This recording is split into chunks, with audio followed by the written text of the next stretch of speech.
And welcome back to Capitol Tonight. So with all the drama coming out of that race for governor, it is easy to overlook the down-ballot races where the tit-for-tat between candidates is actually playing out over the airwaves and via press release. The race for state comptroller is no exception. Both the Democratic incumbent Tom DiNapoli and Republican Harry Wilson have launched negative attack ads calling the qualifications of their opponent into question. The only problem is that voters don't seem to be paying attention. According to a new Quinnipiac poll released last week, 91% of New Yorkers do not know who Wilson is, and 66% do not know enough about Tom DiNapoli to form an opinion of him. We have good news, though, because there is still time to change all that, and we are here to help. On Monday, the two candidates will face off right here on YNN in a live debate, and we are joined tonight by one of those candidates, Tom DiNapoli. He is fighting for a full term as comptroller after being appointed to the post in the wake of Alan Hevesey's resignation. Comptroller, nice to see you. Liz, nice to be back with you. Doing the public service here so people know who you are, seeing your face on TV. It's very good. Good to be with you. So let us talk about the latest in this race, which is Alan Hevesey. There are reports that he may be pleading guilty to a second felony charge of public corruption in connection with Andrew Cuomo's pay-to-play pension fund lawsuit. How will this impact the race? Because Harry Wilson is trying to tie you to that investigation. Well, first of all, we have to wait and see what the developments are. Either way, we know that what happened with Alan Hevesey was a breaking of the public trust. And that's really why I went into this office, to straighten out the problems that existed in the Comptroller's office. I think it impacts because it shows the contrast of how I've led that office, the kind of reforms we've instituted to restore credibility to the very important office of Comptroller. You point out it is a down-ballot race, but it is a very important office in terms of an impact on the opposition. People don't even know how to spell it. Comp or con, how to pronounce it. No, it is a challenge, but especially at a time where the focus is on money, on taxpayer dollars, on finance, on state budget. This is a very, very important office. We've done a lot to navigate through this tough time on behalf of the people of the state. That's why I'm seeking a full term to continue that work. But Wilson has actually tried to tie you to this, saying, for example, that you have not responded to Freedom of Information law requests that he has foiled, we call them, requests to see who you've been meeting with. This is about like pension fund placement agents. In April, Andrew Cuomo said that there was in fact one meeting on your watch that he had looked at in connection with his investigation. And of course, Andrew Cuomo has not endorsed you, which we will get to later. But can you say for certain that that one meeting was the only thing that Andrew Cuomo is looking at? Well, I can't comment on the investigation. As you well know, the investigation started before I became comptroller, and the investigation has continued. We have not stopped our effort to reform the office, not waiting for the investigation to be concluded. This involves the pension fund. This is very important to 1 million New Yorkers who are a part of that system and their families. That's why we've instituted a host of reforms that I've talked about on this show in the past, banning transactions with placement agents, more transparency and openness as far as reporting, being even ahead of the SEC on pay-to-play, banning that as part of our policy. So we've taken this agenda of reform very, very seriously.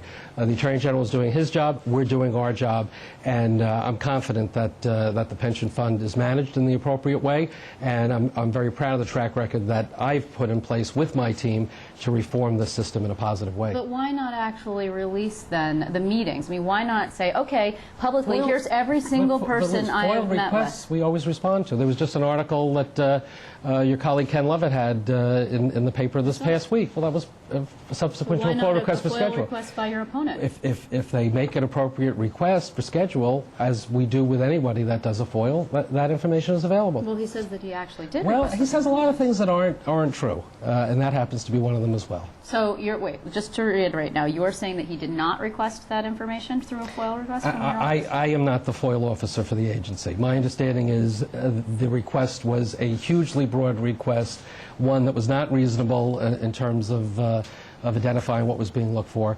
When my schedule has been foiled usually by reporters are the ones that foil it, we have given that information. Well, he says actually then that it's a lack of transparency, that your office suffers from a lack of transparency, because why not, for example, post every single meeting that you have on the web, just for argument's sake? Perhaps it's something to consider. The information is available. If it's requested appropriately, that information is available. That's the way we operate. That's the way we're supposed to operate under the Freedom of Information law. In terms of Andrew Cuomo, and I know you get asked this question ad nauseum, but I'm just going to ask you anyway, when and if he's going to endorse you, might we see that? Because at this point, he has endorsed his other statewide ticket mate, Eric Schneiderman, who's running for Attorney General.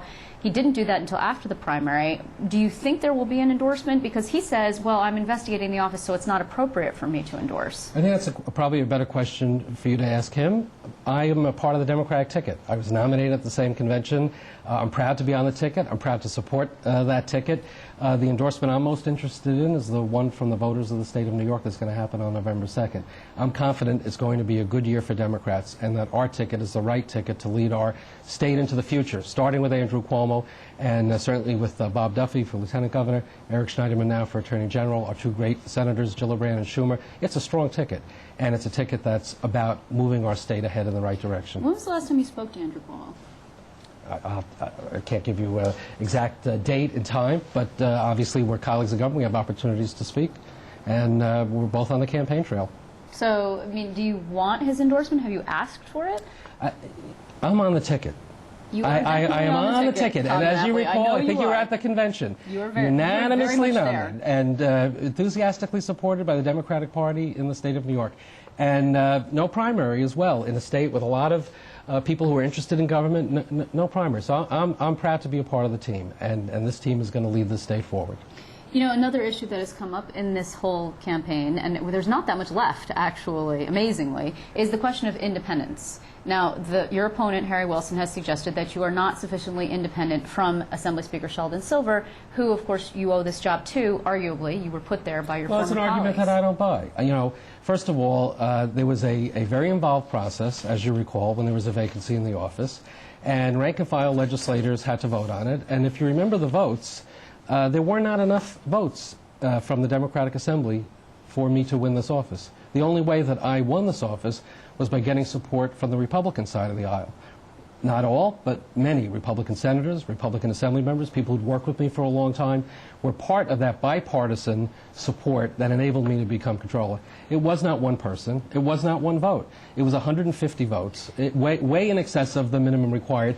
But the votes of one person and even one caucus in the Assembly were not enough for me to have this position. I earned it by speaking to my colleagues, by presenting my vision for how to move the office forward. I think it is a gross exaggeration, the fact that I served in the Assembly and the fact that I know the Speaker and we served as colleagues, that means I'm not independent. Well, do my you record speak and to what the Speaker a lot? I mean, I'm just curious. Do you talk to him frequently? I speak to many people in state government. But Shelley Silver, do you speak to him? I will admit on your show, Liz, that I have spoken to Shelley Silver. He raises yes, once in a while. He's raising money for you. He raised money for your campaign. He was a guest at one of our events. I'm on the Democratic ticket. It should not be a shock that Democratic officials may be helping me. Look, this office is about independence. And from the moment I stepped into this office, we have protected that independence, starting with our review of the state budget. Even before the great meltdown and all the stress we have with revenue, with the previous governor, we were critical of the state making spending commitments that we viewed as not being sustainable. And then certainly after we've had the downturn in the economy, I've been very loud and very critical of the revenue assumptions that the legislature has based the budget on, including the Speaker. Just today you have something out, actually. Yeah, well, right? but that's been a criticism of the legislative leadership, including people who I respect, including the Speaker. We can have a disagreement. My responsibility as controller is not to be the legislature's controller, not to be the governor's controller. It's to be the controller for the people of the state. And that's where the independence comes in, to talk about the issues and the numbers in a thoughtful way and to keep everyone focused on what we need to, on a long-term basis, restore our state to fiscal strength. You know, one of the other things that he says is that he has more experience in terms of making investments. He has real-world experience, which you do not have. I mean, do you believe that you have sufficient experience to be an investor?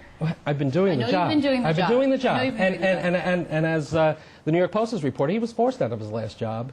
Well, actually, though, his employer, I know what the Post has reported, but there's been statements from his employer. Maybe we need a little more information about his investments. So what's been the performance of those investments?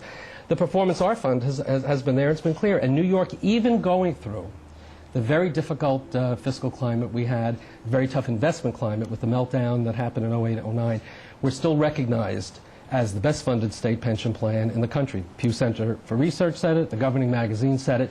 That's because we have a sound investment strategy, and we are invested for the long term. We have a very professional staff. Contributions are going up, are they not? At the local level, Sure. contributions are going up very high. The crowd on Wall Street did a big disservice to all of us in our state and in our nation. The kind of risky behavior they engaged in melted down the financial markets. All investors, including pension funds, including individual investors, including myself, I do have investments, we were hurt by that.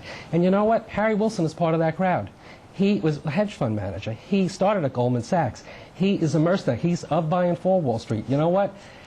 That crowd, we don't need them running the pension fund. Okay, that to me is a risk.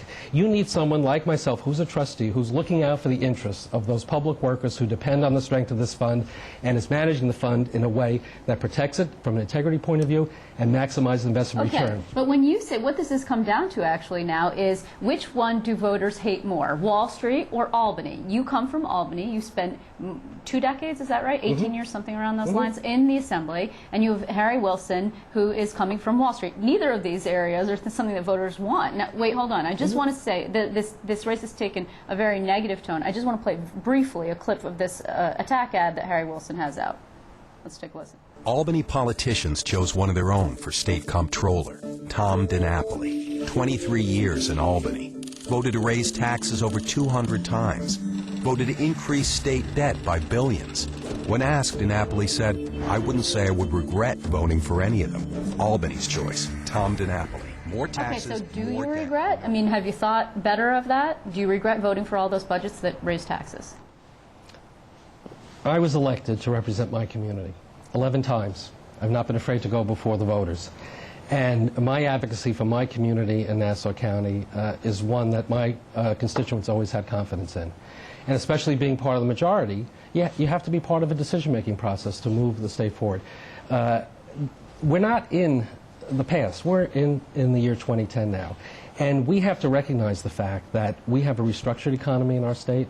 We're suffering tremendously because of what the Wall Street crowd did to us and the meltdown that happened, the financial collapse. We have to adjust our thinking now. And we have to recognize that we can't make spending commitments that aren't sustainable. There were years... Those spending commitments, that raised taxes over taxpayers. Now, New York is now the highest, has 9 of the 10 highest property tax counties in the nation are in New York. Property taxes have a lot more to do than the state, obviously. And unfunded we're state mandates that come down to the local level. And a lot of that funding supported hospitals and schools and nursing homes and programs that everybody would agree with. And there were years where we had enough revenue to cover those expenses. We're in a different time now. And it's been my responsibility to point out that we're in a different time, and we all have to look at this differently. And that's the job of the controller, and a job that we've done well, we've done appropriately, and perhaps the fact that I served in the legislature, I understand what they have to deal with all the demands and requests that are on them. The fact that I'm the one pointing out that we have to change habits and behavior has even more credibility. So we're on the right track in sounding the alarm on what we need to do to fix our budget. And I've not been afraid to make tough decisions. You know, Mr. Wilson has not run for office before. He's not come before the voters before. I've not been afraid to say to the voters, this is what my platform is. I'm not afraid to make tough choices. And that continues as I serve as controller. And the tough choices we need to make as a state is how we do a better job of aligning our spending and our revenues on a recurring basis. That's where we've fallen short. Well, we will actually see you go head-to-head on Monday. I want to thank you for doing a little bit of a pre-debate warm-up with us. You gave me some practice. I appreciate that. You're welcome. Thanks very much, Controller DiNapoli, for you. joining us this evening.